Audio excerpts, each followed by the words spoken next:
Hey, good morning, guys. About 8 a.m. There are a couple things that I want to work on today. Let me show you here.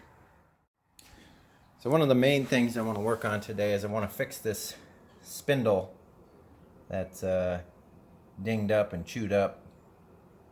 I was trying to think of the best way to do it.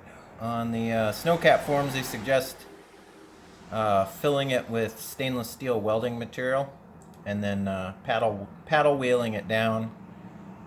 It seems to be the easiest fix, and guys have been running it that way for years with no problems. So I think I'm going to do the same thing. However,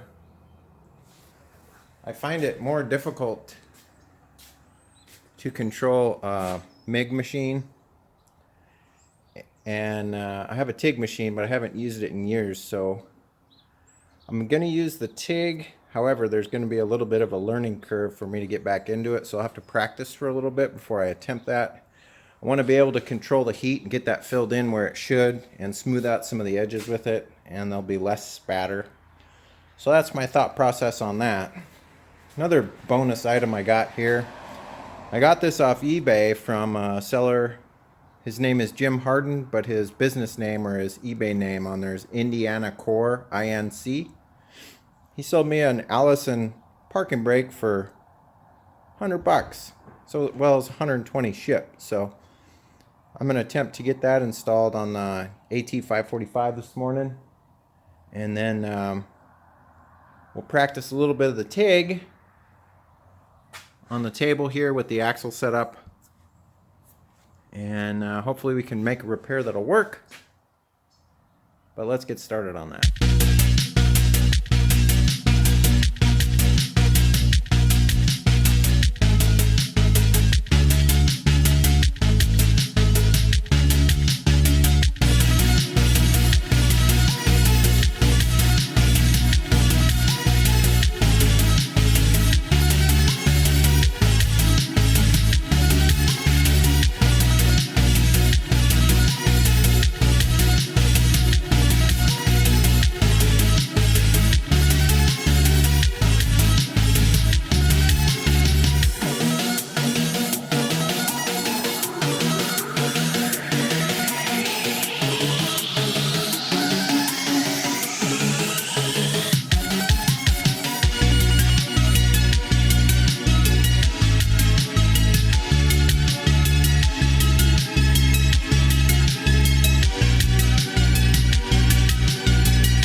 That parking brake worked out perfect.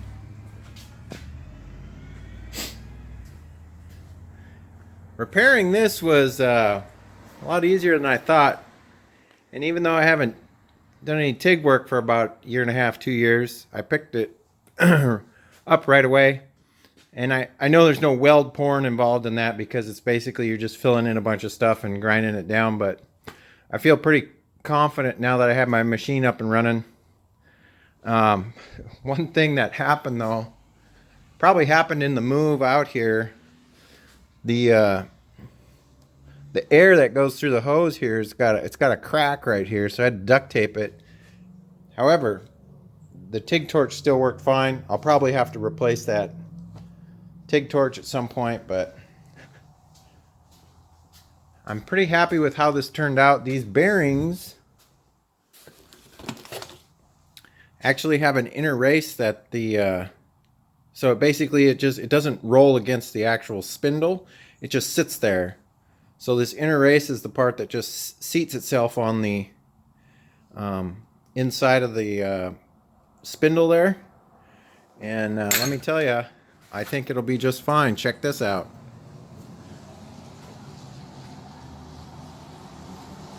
That thing pretty much wants to roll forever.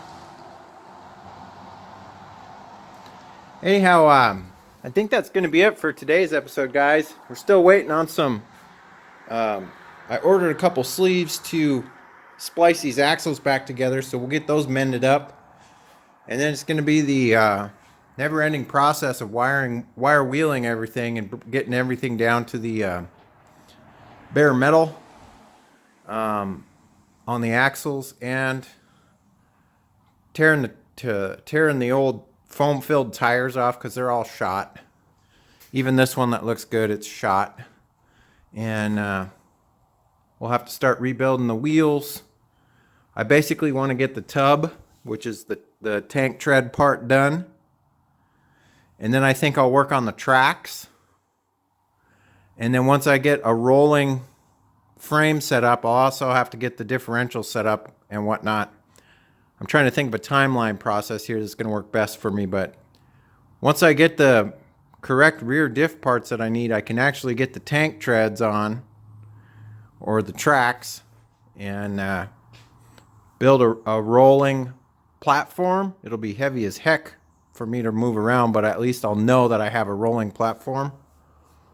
And from that point, then we'll start wire wheeling the body frame down, get that on there, and then it's fitting the Allison and the soon-to-be Cummins 4BT into the frame rails. And then the last thing I'll do is build the body and the doors, and that's going to take a while too. So that's kind of my timeline process. I want to keep you guys in the loop on that. If you guys like this episode, give me a thumbs up. If you're not subscribed yet, you're going to want to check out this build. So subscribe, ring that bell. And as always, I'll catch you guys next time. See you later. Bye-bye.